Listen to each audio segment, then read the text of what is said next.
There is one key fear that every entrepreneur has. They definitely should have it, which if you do it right, you can turn that fear into a huge motivational factor for yourself.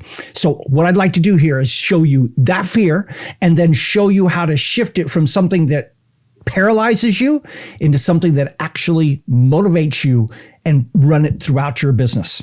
So that fear comes from this most important lesson that every entrepreneur needs to learn, which is nobody's going to rescue you.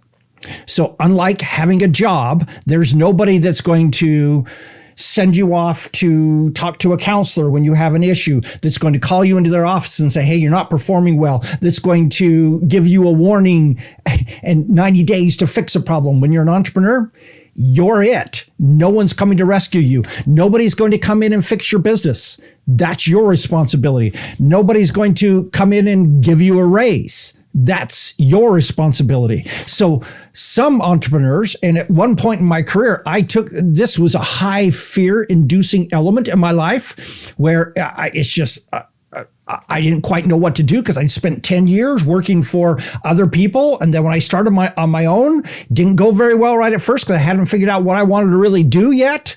And so that turned into a fear. But it has now turned into an incredibly positive motivational factor. What I'd like to do is to show you how I did that, and so that you can do that yourself in your own business. So why do I say that this is a positive thing? Why? Because it's totally empowering now for me. This knowledge that there's nobody else that is coming in to save me, now I use that to push myself to higher levels. Basically, what I do is I build it into my planning. Here's the way I do this. So when I look at my monthly planning, I recognize that there's nobody that's going to come in and hand me a bunch of money to be able to pay my mortgage, to pay for food, to pay my car insurance, all those kinds of things. And so I know that on X date, I need to have X $1,000 in the bank. And so as I sit down and I plan my month, what am I going to do to deliver that amount of money by that specific date? That then becomes something that I plan every element of my business around in order to have those $1,000 in the bank on that date so that I can be able to pay those bills. Secondly, it translates into quarterly. So quarterly, I know that I've got some initiatives that I'm going to do in the next quarter. Okay, what am I going to do in this quarter to make that happen? That obviously translates into annual numbers too, because there are oftentimes things that have got to be done well before to prepare for X thing to happen. And also, as I look at my year, I've got to figure out ways to space my income out across the year. Either that or just get a huge hunk right at the beginning and spend that down the rest of the year. I've got to annually plan so that revenue will be there when it is necessary. And then when you look at it long term, recognize that some projects are going to go over annual into year 2, year 3, because I'm putting together this foundation that's going to result in this piece of my business in the long term. And so tactically, this translates into a whole bunch of things. Things like my marketing and promotion plan. What am I doing to market and promote my business elements, the things I'm selling, so that that money will be in the bank on a certain day? My publishing plan. What am I doing to prepare my audience to be ready to buy from me at some point in the future through my publishing? So that gets me SEO. It gets trust and positioning in their minds, and it helps me to help them get to the mental place they've got to be on a certain date. So they're ready. So they've identified that problem in their life. They've identified me and my product as the best solution. So they're ready to do that at that particular point. Next, my list building plan. What am I doing to have the list that I've got to have by a certain date so I can be able to promote this to them? What about my social media audience building plan so that I've got the audience on a certain date so that I can be able to do things? Then besides the tactical elements, there's also strategic elements that are important elements of this. So what assets do I need by when? So assets can be everything from sales pages, autoresponder streams, videos, as well as assets like SEO in place. All those different elements have to happen from an asset building standpoint. And sometimes that asset building standpoint is not just an online asset, it's a physical asset. I've got to get a new computer because my current computer is not functioning at the level that it is to be able to do what I need to do. I need to get a new phone because I need to be able to do lives. All these different elements are asset-based elements that I've got to plan for because I know no one's going to come rescue me. And so I've got to think that through. Next, what infrastructure do I need by when? Do I need to hire a couple of coaches? Do I need to hire some technical people? Do I need to hire some salespeople? Do I need to have an infrastructure of this membership program set up by a date? Do I need to have an infrastructure of having a course portal up by a certain date? All of these elements combined. Now, don't get overwhelmed here. I'm just sort of talking you through the way to think about these things. Next, what financial reserves do I need by what date? So if I know I'm going to do a launch on March 1st, say, for example, I know that I need to have X $1,000 build up in a reserve because the costs for a launch are all front loaded.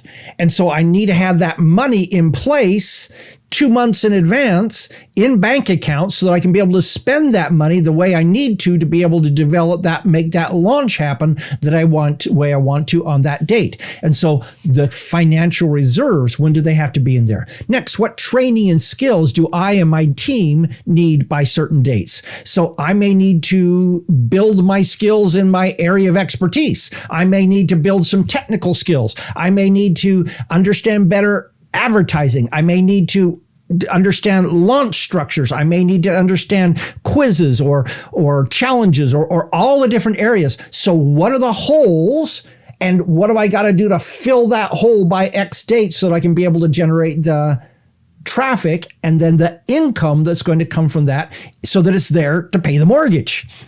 Next, what courses do I need to take myself and my team through by what date so that we learn the key things that need to be learned? What coaches and advisors do I need by when? Because oftentimes we discover that it's our perspective which is hurting our performance. And sometimes we need a coach or an advisor coming from the outside to help us see the holes that we're not seeing in our own business.